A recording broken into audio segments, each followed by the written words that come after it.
O Senhor esteja convosco. Ele está no meio de nós. Proclamação do Evangelho de Jesus Cristo, segundo João. Glória a vós, Senhor.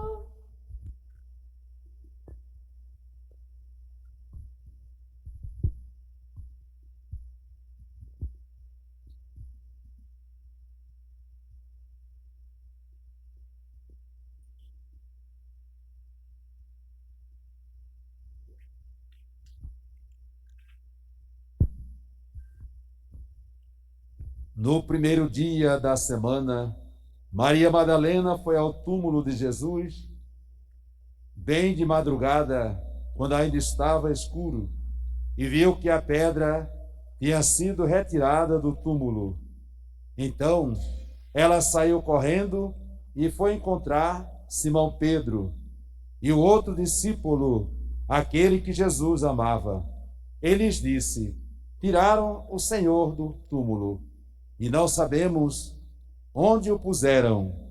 Saíram então Pedro e o outro discípulo e foram ao túmulo. Os dois corriam juntos, mas o outro discípulo correu mais depressa que Pedro e chegou primeiro ao túmulo. Olhando para dentro, viu as faixas de linho no chão, mas não entrou. Chegou também Simão Pedro, que vinha correndo atrás, e entrou no túmulo. Viu as faixas de linho deitadas no chão, e o pano que tinha estado sobre a cabeça de Jesus, não posto com as faixas, mas enrolado no lugar à parte. Então entrou também o outro discípulo, que tinha chegado primeiro ao túmulo. Ele viu e acreditou. De fato, eles ainda não tinham compreendido a Escritura, segundo a qual ele devia ressuscitar dos mortos. Palavra da salvação. Glória a vós, Senhor. Este é o dia que o Senhor fez para nós. Alegremo-nos e nele exultemos. Este é o dia que o Senhor fez para nós. Alegremo-nos e nele exultemos. Este é o dia que o Senhor fez para nós. Alegremo-nos e nele exultemos, aleluia, porque Jesus ressuscitou. É o Salmo 117. Louvado seja nosso Senhor Jesus Cristo. Queridos irmãos, queridas irmãs, presentes aqui na sua pequena comunidade, na grande comunidade agora doméstica, na sua casa, rezando, fazendo de seu lar também uma igreja doméstica. A primeira igreja, com certeza, deve ser na casa da gente, onde a gente reza, convive, dialoga e também se encontra um com o outro. O que vocês acham? Ficar em casa é bom ou não é? É bom ou não é bom ficar em casa? Pergunta interessante, né? Porque deveria ser muito bom, naturalmente, porque é o lugar da família. Agora, é claro, para ficar em casa também deve haver todas as garantias para que você tenha tudo aquilo que é importante dentro da sua casa, do ponto de vista material, também do ponto de vista humano, e das condições para as pessoas também sobreviverem. Mas, com certeza, este aspecto nosso da fé cristã é algo assim incalculável para todos nós. Nós estamos terminando a Semana Santa, mais uma vez, consecutivamente, num contexto de pandemia, porque após um ano a gente achava que já seria aquela grande semana, com tanto de gente na rua, e nós não tivemos essa condição. No Brasil morreram mais de 330 mil pessoas. São pessoas que têm parente, têm irmão, têm gente ligada. Eu mesmo estive em alguns desses velórios. Na verdade, não houve velório. À distância a gente rezou. A gente viu a angústia daquelas famílias, não podendo ver o corpo dos entes queridos. Não é fácil. E fica aquela lembrança da pessoa querida, da convivência, das coisas boas que tiveram juntos e juntas. E aí a gente fica se perguntando, qual que é o sentido da vida? Nós não nascemos para a morte, nós nascemos para a vida. Com certeza. E a nossa vida, ela é única, unicidade. A nossa vida é irrepetível, irrepetibilidade. Ninguém vai repetir sua vida. Portanto, tratemos de viver bem. A nossa vida também é eterna. Embora ela tenha seu tempo, vamos dizer, humano, material, a sua temporalidade, ela não pertence aos limites da Terra. Ela tem uma projeção de eternidade. Isso para nós é uma grande alegria. E quem nos mostrou isso foi o próprio Cristo Jesus. Ele veio ao mundo e mostrou o rosto humano de Deus para todos nós. Ele assumiu um projeto de viver no meio de nós, encarnou-se na nossa história, assumiu uma família, nasceu de uma mulher, teve uma casa, trabalhou durante 30 anos no escondimento, depois uma missão prodigiosa, libertadora. Apenas 3 anos ele fez uma grande revolução no mundo. E quando todos achavam que estava tudo perdido e fracassado, eis que ele morre na cruz e ressuscita. Essa é a grande resposta de Deus para com seu filho amado e obediente. Jesus cumpriu o seu projeto. Ele não fugiu da sua missão, carregou a sua cruz e mostrou para todos nós que vale a pena viver. Aquele pensamento bonito do poeta, quando diz assim, a vida vale a pena porque a alma não é pequena. Interessante, né? Realmente, porque vale a pena viver, e vale a viver bem, conviver. Há quem diga que viver é uma bênção e conviver uma arte. De fato, a gente tem que aprender cada dia mais o que é viver e o que é conviver. Esse foi o grande propósito da campanha da fraternidade, saber ser fraterno, dialogar, amar o outro diferente, não querer se impor. Jesus teve tudo isso de humano, menos no pecado. E ao mesmo tempo ele assumiu o rosto divino de todos nós. Quer dizer, ele chama cada um de nós então para essa vida nova a cada dia. A superação dos males, da violência, das injustiças pelas quais ele passou. Nós vimos aquele processo manipulado da justiça dos fariseus e dos romanos.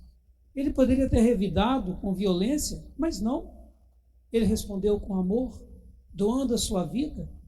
Mostrou que o ciclo da maldade precisa ser rompido pelo bem. Por isso, hoje, então, nós estamos celebrando a sua grande vitória, a vitória da vida sobre a morte, a vitória do amor sobre o ódio, a vitória da alegria sobre a tristeza, a vitória da esperança sobre o desespero, da proximidade sobre toda a distância. Nós estamos aí neste tempo de distanciamento para nos ajudar no enfrentamento da pandemia, mas nós não podemos nos distanciar de Deus. A gente vê as ruas muitas vezes cheias, mercados lotados, todo mundo meio que preocupado se vai faltar comida. E será que a gente tem a mesma preocupação de procurar o alimento de Deus, gratuito, oferecido com todo o amor, na palavra, na Eucaristia para todos nós? É o Senhor quem nos ama. Assim, a palavra de Deus vai nos ajudar hoje também a descortinar aqueles sentimentos negativos, fracassados do ser humano, para viver a vida nova. Primeiramente, nós aprendemos com Pedro e João. Pedro teve dúvida, como todo ser humano, na sua insegurança, Seu mestre tinha morrido na cruz, mas depois ele vai paulatinamente acreditando na ressurreição. João é o discípulo amado. O João corre mais, o amor corre mais rapidamente para ver o ressuscitado. Não ver com os olhos humanos, mas contemplar com os olhos da fé. Ambos, cada qual na sua experiência individual, vão provocar uma grande mudança na comunidade dos discípulos. Primeiramente, alertados por Madalena, ela vai até o túmulo, não encontra Jesus, o túmulo vazio, tudo ali, dobrado, pano, cobriu a cabeça, os outros panos que cobriram o corpo de Jesus, organizadamente, a pedra, grande pedra, deveria ter um tanto de gente para colocar e tirar aquela pedra, e ela estava recostada. Jesus não estava lá mais, ele já tinha ressuscitado, e até aconteceu a primeira grande fake news mais maldosa da história, quando os fariseus, os doutores lá, os chefes, pagaram os soldados romanos para eles dizerem que o corpo tinha sido roubado enquanto eles estavam dormindo. Veja, você está dormindo, como é que você viu que alguém roubou alguma coisa? Deixar tudo organizadamente? Mas a mentira não prevalece. O que vai sobressair é a verdade. Ele é a verdade, ele é a vida. Nós cremos nele, cremos na ressurreição. E essa experiência da ressurreição foi ganhando força na vida dos discípulos, na vida das mulheres, na própria vida de Nossa Senhora, que nunca duvidou do seu filho. E na leitura dos Atos dos Apóstolos, que são a continuidade da vida de Jesus através da igreja, nós temos um testemunho de fé corajoso, destemido, de Pedro, na casa de um centurião romano, que era pagão, não era cristão, não tinha sido batizado, nem crismado, nem propriamente tinha frequentado a escola de Jesus, dos discípulos. E Pedro está lá na casa daquele homem chamado Cornélio, anunciando a ressurreição para ele. Ao final, toda a família acreditou e foram batizados com a pregação, o primeiro querigma da ressurreição que Pedro pregou na casa daquele pagão, e todos se converteram, assumiram a vida nova em Jesus Cristo. Por isso é que Pedro vai dizer, ele passou fazendo bem. Olha uma catequese bonita. Quando morre uma pessoa, a gente fica lembrando das coisas boas, como hoje lá no enterro do Cuíca, que durante tanto tempo aqui organizou o coral para cantar na nossa igreja. Então a gente fica lembrando das coisas boas daqueles que morreram. Isso é muito bom, dá uma saudade boa, né? Em bom sentido. Então Pedro lembra, Jesus passou fazendo bem, só que eles o mataram. E quando acharam que estava tudo perdido, Deus o ressuscitou e nós somos testemunhas dele. A partir dessa pregação, a família se converte e acontece a vida nova. O testemunho gera vida nova, gera compromisso, participação, comunidade renovada na fé. E aí então vem Paulo nos ajudar também, que quem crê no ressuscitado terá que ter duas atitudes complementares. Uma, o pé no chão, pé na realidade, e olhar para o alto, aspirar às coisas do alto, esforçar-se para viver o que Deus quer para todos nós. A realidade muitas vezes é sofrida, não mais agora na pandemia, sofrimentos, isolamentos, os cuidados, as restrições fazem parte da vida. Se a gente não fizer isso, fica muito pior, não é assim? Pior ainda é quando vem a injustiça, a iniquidade, a fome e tantas atrocidades humanas. Mas tudo isso passa também. Nós temos o pé na realidade, não fugir da realidade, saber enfrentar essa realidade em que nós estamos o mundo inteiro, com cuidado, com delicadeza, com generosidade, com solidariedade, mas nós temos também um olhar para o alto, um olhar para as coisas de Deus. Isso nos alenta, nos fortalece, porque nós cremos na ressurreição. A ressurreição é a grande prova da nossa fé, é o principal fundamento da fé cristã. Se não houvesse ressurreição, de nada adiantaria a gente estar aqui na igreja agora. Nós só podemos dizer que cremos na ressurreição porque Jesus ressuscitou. E um dia todos também ressuscitaremos. O pobre corpo mortal passará não apenas pela decomposição material, mas sofrerá uma grande transformação. E a gente crê teologicamente que haverá um corpo substancial, glorioso, abençoado. Maria e Jesus nem precisaram passar pela decomposição da terra. Foram tão perfeitos humanamente, do ponto de vista cristão e da santidade, que já têm o seu corpo e sua alma tomados completamente pela glória divina.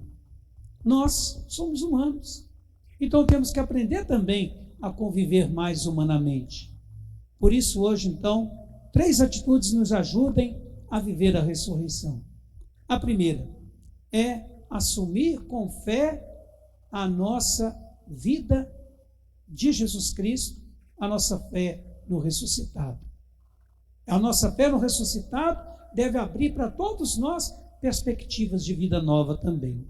Segundo lugar, fazer com que a nossa vida seja menos egoísta, seja mais fraterna, mais solidária. O tempo passa. Se Deus quiser, um dia essa pandemia vai passar, a vacina vai chegar, e a gente não pode voltar o que era antes nas coisas erradas. É preciso mudar o pensamento, se for preciso, a mentalidade egoísta, fechada. Então a nossa vida de amor, de caridade. Mas também, meus irmãos, em comunidade. A própria comunidade também deverá ser testemunha viva do ressuscitado. A comunidade que dialoga, que conversa, que pratica o bem, que luta pelos direitos do povo, que não se desanima, que não cai na lorota dos poderosos e que crê que Jesus ressuscitou e está vivo no meio de nós. Ele nunca mais vai nos abandonar. Por isso, o vencedor, o vivente, aquele que venceu a morte, que passou pela cruz, ele reina, está vivo no meio de nós. Nós cremos nele. Feliz ressurreição, feliz Páscoa, feliz passagem para uma vida nova, individualmente em todos nós e comunitariamente para todos também.